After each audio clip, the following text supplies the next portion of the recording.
अभी हमारे इंडिया का जो हमारा भारत देश है, इसके लॉ में बहुत चेंज होने वाकई हैं, होने भी चाहिए। थोड़ा सोचिएगा, एक लेडीज ने अपने हस्बैंड को दुनिया से उठा दिया, मतलब उसको मर्डर कर दिया।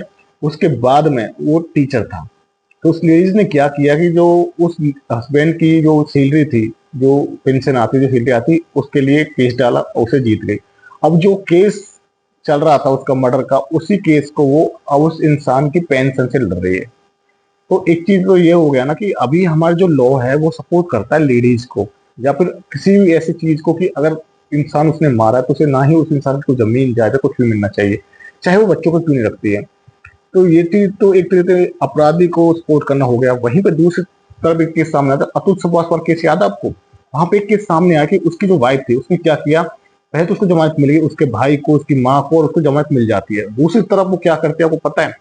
तो उस तरफ वो केस डाल देती है अपने बच्चे को लेकर, जो लड़का था, बच्चा था, उसको लेकर केस डाल देती है अतुल सुभाष की फैमिली पे कि मुझे सारा जो उसका हिस्सा है, जो उसकी जमीन जायदाद थी अतुल सुभाष की, वो मेरे बेटे को चाहिए। तो केस तो चलता रहेगा, लंबा चले, कितना लंबा चले कोई भरोसा नहीं है।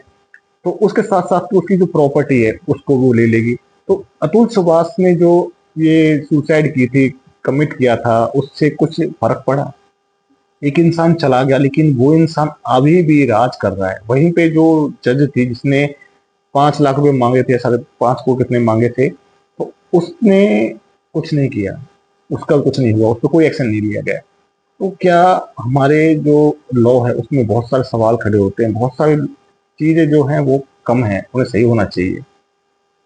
गलत अभी भी छूट के आराम से घर में एसी की हवा में सो रहे हैं, और जो सही लोग हैं वो कमिट कर लेते हैं, और उनके परिवार को इस चीज की सजा मिलती है कि उन्होंने एक बेटा पैदा किया। पहले के टाइम हुआ करता था बेटी पैदा करने के लिए लोग सोचा करते थे, अब बेटी पैदा कर दी, ये चीज है।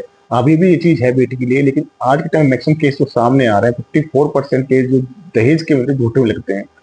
तो सोचिए इस चीज के बारे में, क्या क्या सही है और क्या गलत है।